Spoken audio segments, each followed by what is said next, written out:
Emmanuel Macron and his wife were welcomed on the St. Damas's patio by Monsignor Georg Ganswein, prefect of the papal household.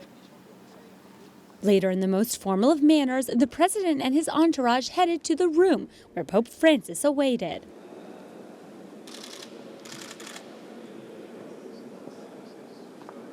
Brigitte Macron, the president's wife, spent the whole walk closely observing the Apostolic Palace's decor.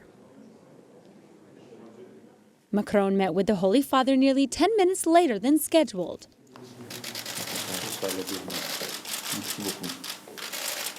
The Pope and the President met in private for nearly an hour. The 57 minutes Macron spent with Pope Francis became the longest time the Holy Father has spent with the leader of a nation. There were many issues on the table, such as the environment, a topic that concerns both men following the United States' exit from the Paris Agreement, the situation of religious minorities in the Middle East, current conflicts like those of the Democratic Republic of the Congo or the Central African Republic, and also certainly the migration crisis in the Mediterranean that is polarizing countries such as Italy and France. Following the encounter came the greetings. The president introduced the Pope to his wife, Brigitte Macron. Then to his interior minister and the minister of foreign affairs, who is a Breton.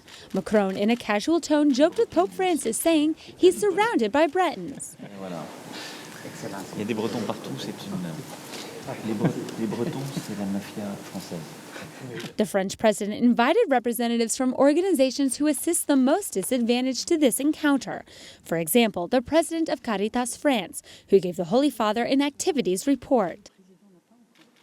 During the exchange of gifts, Macron presented Pope Francis with a copy of Bernanos's 1949 work, Diary of a Country Priest. The Pope was greatly pleased.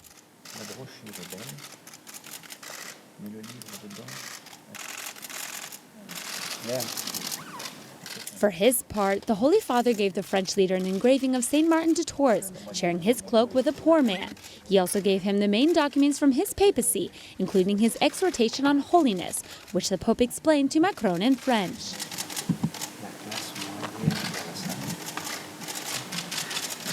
Following the formal photos, Pope Francis gave one last gift, his message for the World Day of Peace. Although the greeting was very reserved and ceremonial, the farewell was much warmer. Macron received the Pope's usual request.